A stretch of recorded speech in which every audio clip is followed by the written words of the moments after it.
नमस्कार दोस्तों, आप सभी का स्वागत है हमारे यूट्यूब चैनल में। और आज मैं खेतों पे आया हुआ हूँ और उस खेत पे आया हूँ जहाँ पर एक किसान भाई ने मेंथा की खेती के साथ साथ केले की खेती भी की है, या यूँ कहें कि केले की खेती के साथ साथ मेंथा की खेती भी की है। आप पीछे देख सकते हैं और ये देखिएगा, ये खेत है और इसमें अभी केले के जो पेड़ हैं वो छोटे छोटे हैं। तब तक जो शिवाली है, मतलब मेंथा है, उसकी खेती हम इसमें कर सकते हैं। किसी भी खेत में दो खेती करने से लाभ ये होता है कि हमारी जो लागत है खेती में, दोनों खेतियों में वो कम आती है, क्योंकि एक खेत को अगर एक फसल को अगर पानी दिया जाएगा तो वो दोनों फसलों को पानी लगता है। इसी तरीके से लागत भी कम आती है। जब तक केले की खेती तैयार नहीं होती है, इन्होंने मेंथा की खेती की है और मेंथा की खेती 3 महीने की होती है, जबकि केले की खेती लगभग 1 साल की मानी जाती है। 1 साल से पहले ये 3 महीने की खेती आराम से करके और अच्छा उत्पादन भी ले सकते हैं। इससे कोई केले की खेती पर असर पड़ने वाला नहीं है।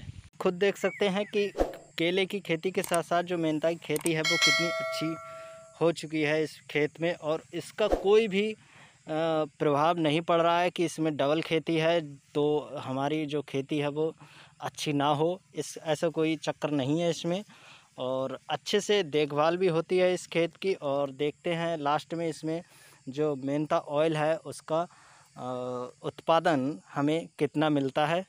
तो दोस्तों, इसी तरीके से दिमाग लगा के खेती करना आजकल बहुत ज़रूरी है, क्योंकि पहले की तरह खेती करने से कोई फ़ायदा नहीं है। उतना खर्च हम नहीं कर पाएंगे और हमें कम खर्चे में अच्छा उत्पादन भी लेना होता है, जिससे कि हमें ज़्यादा मुनाफा हो।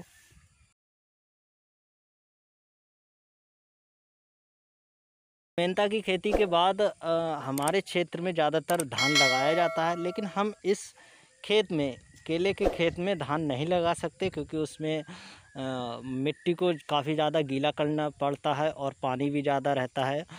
तो केले के लिए वो स्थिति ज़्यादा बढ़िया नहीं रहेगी और केले की जो जड़ें हैं वो गल भी सकती हैं और केले गिरने भी लगते हैं।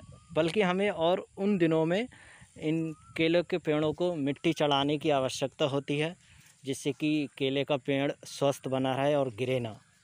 तो ऐसे में इसके बाद जो खेती है, हम धान इसमें नहीं लगा सकते हैं। इसके अलावा हम और कोई सी फसल जो जिसे ज़्यादा पानी की आवश्यकता नहीं होती है, सिर्फ बारिश के पानी से ही हो जाए, ऐसी कोई फसल का चुनाव करेंगे।